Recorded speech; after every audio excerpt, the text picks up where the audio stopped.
Good evening, good afternoon, good morning, ladies and gentlemen, wherever you are. Thanks for stopping by. Today, I've got another Gamma World adventure module for you from all the way back in let's call it 81, 82, 83, something like that, which is kind of funny because, like I said last time, this one should have been the first module, and I'll get into that in just a second, but it's a lot of fun bringing fast food to your gonzo world of Gamma World. The post-apocalyptic characters therein are going to need something to eat, and why not a crispy mutated chicken sandwich? The characters literally start at almost pre-first level. They're on the rite of passage for their tribe, their village in Fargo. I'm guessing that's a play on words, a North Dakota kind of thing. But you could really set it up anywhere. And the characters are instructed to go on a vision quest journey, literally to go to a place and eat the magical berries, eat the right ones, or bad things will happen, and then come back and hopefully in doing so find out what is going on in their neck of the woods where I'll read from the back of the mods if you don't mind. Fargo is dying. The people are afraid. The animals are wasting away. The crops are withering in the fields. No one, even Ark Skystone, the high priest, knows what has caused Fargo's misfortune. You are a part of a group of young adventurers about to begin the sacred rite of adulthood. The last hope of survival, for Fargo rests with your party. On your journey to the forest of knowledge, you must search for the clues to the origin of the mysterious plague. This quest may lead you into great danger and great knowledge as you travel through the savage wilderness. All you have are your companions, your wits, your strength, and your dreams. So there you have it from the back of the book. Now, there are a few mini adventures or side quests or things. I don't want to give away too much, but there's a plenty in here in its usual 32 pages, lots of maps, and I do mean a lot of maps. Just take a look. There's 1, 2, 3, 4, and a couple in the book, one in the back, which I think is it's kind of a repeat. The art throughout it is fantastic. Actually, there's another one there. Just a fantastic artwork, but from what I remember reading this, they only gave the credit to Holloway, I think, who was the cover author. Let me go, because they put the credits in kind of a weird place, which I hate when they do that. Put them at the front of the book. Come on, what's the problem? Credits: designer Michael Price, development Michael Price, David J. Ritchie III, editing Deborah Campbell Ritchie, apparently his wife, and art Jim Holloway is the cover artist, but I can't. I think it's Easley and a couple other people who did the interior artwork, and some of it's just top notch and quite humorous.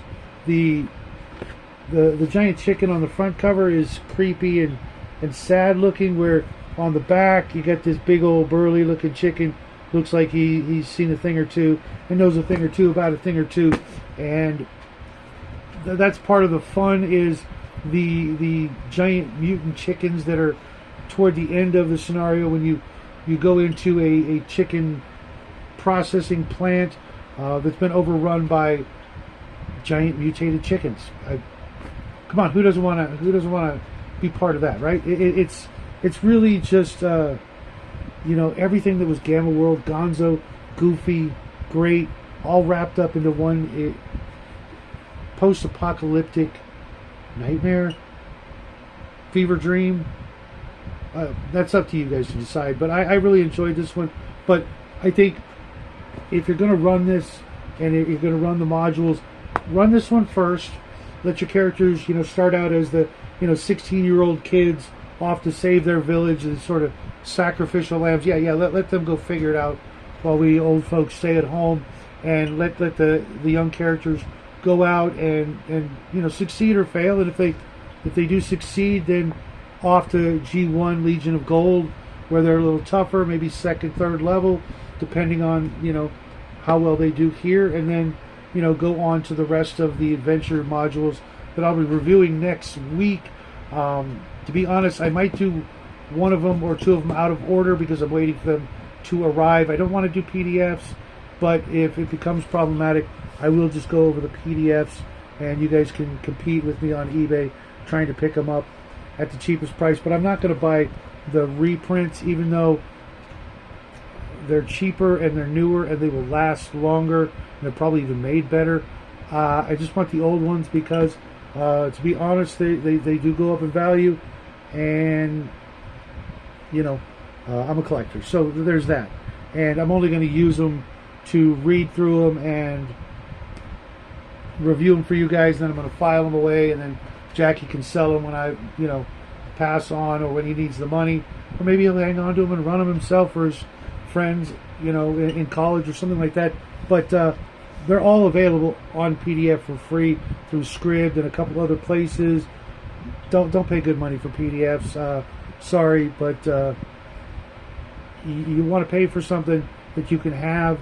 Paying for a PDF that's potentially going to disappear someday off your files and things like that, if not, be deleted from some of the folks out there providing PDFs. They got a built-in kill switch, I've heard, and unless you've got a great computer setup and you're going to spend the time and the money to keep transferring them to new devices throughout your life, I can't see doing that. And if anybody really cared and it was a problem, they'd take them off the internet, and but if they're free, they're free. And these things are like close to 50 years old, so it's almost public domain time if it's not already. I don't know exactly how that works, but I'm digressing from the topic. A fun module, a funny module, full of surprises and Gamma World greatness. If you haven't tried it, I highly recommend checking it out. Play it at least once in your lifetime. Who doesn't want to play a mutant human or a mutant plant or mutant animal? Maybe not so much the animals, but or better yet, run pure strain humans like you should, which is good, right, and proper, and purge the Gamma World of the abominations of the nuclear age, and put the world back together the way it was meant to be. Those are just my thoughts. I loved it. I'm gonna look forward to the rest of them, although